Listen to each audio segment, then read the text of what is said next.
Hello everyone, today we will continue the story about the strange, outlandish and ugly phones that we have seen over the past few decades. See the link to the video of the first part in the description. If you know about the existence of other devices that looked strange, be sure to write about it in the comments. Well, we'll get started. Enjoy watching. The Nokia 7280 was made in the form of a lipstick and was convenient if you had saved all the contacts on the SIM card in advance. There was something charming about the Nokia 7280. It was designed as a style-oriented device and as a kind of fashion icon. It had a screen that served as a mirror at the same time, color accents, and even a panel for dialing numbers looked very futuristic. It was more of a fashion statement than a useful and convenient device, but certainly attractive and iconic. The 7600 was the company's first 3G phone and was a great, if slightly strange device. It featured an unusual design in the shape of a gemstone, a large, for that time, screen and a keyboard located at the edges of the screen. When people first saw the Nokia 7600, it seemed very unusual to them, but over time, everyone appreciated it. Now it is very rare to see something similar, with the same bold design, but then Nokia was not afraid to surprise and create similar masterpieces. Nokia 7700 is a device that, unfortunately, has not been widely available. Announced at a time when 3.5-inch displays were unheard of, this device allowed you to display things that many phones of those years did not even dream of. It was certainly a very strange device that stood out from the crowd. Unfortunately, in 2004, the release of this phone was cancelled, probably due to the fact that the company shifted to standard mobile phones due to a decrease in market share. For 2005, the Nokia 7710 was just a monster, a hefty device with a huge touchscreen.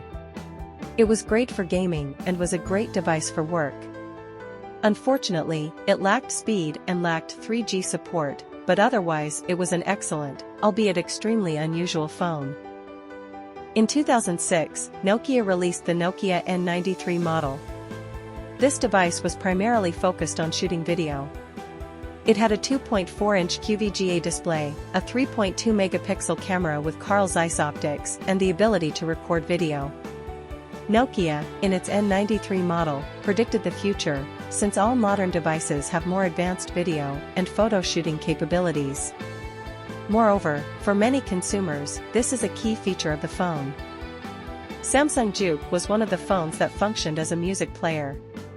When closed, it was used to play music, and when open, it was used as a mobile phone.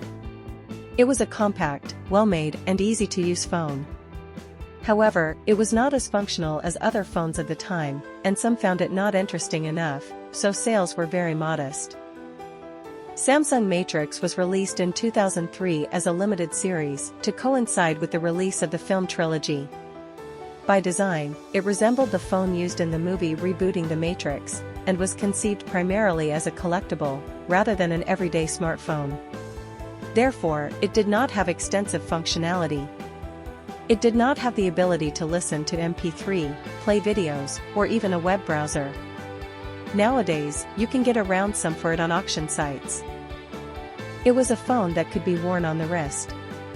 A few years before the advent of the Apple Watch, it was an attempt to make a technological device to wear on your hand. The Telson WC 1150 was something special. Perhaps it was significantly ahead of its time and was not as elegant as a modern smartwatch, but there was definitely something unique about it. A very rare phone, which nowadays can only be found in someone's collection.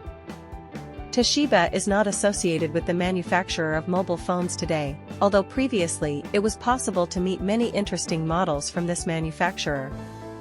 The G450 was one of the first models released by the company. It was a strange device that resembled a USB flash drive with a strange design that included 3 round sections for the keyboard and screen.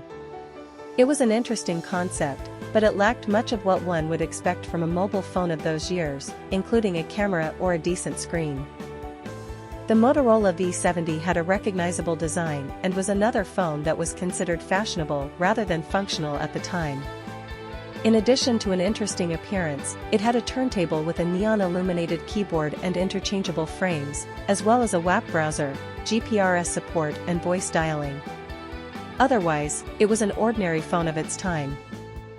So you found out what strange mobile phones were previously produced. Many of them have now become iconic and very rare.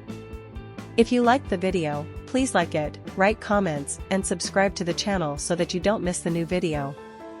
Bye, everyone.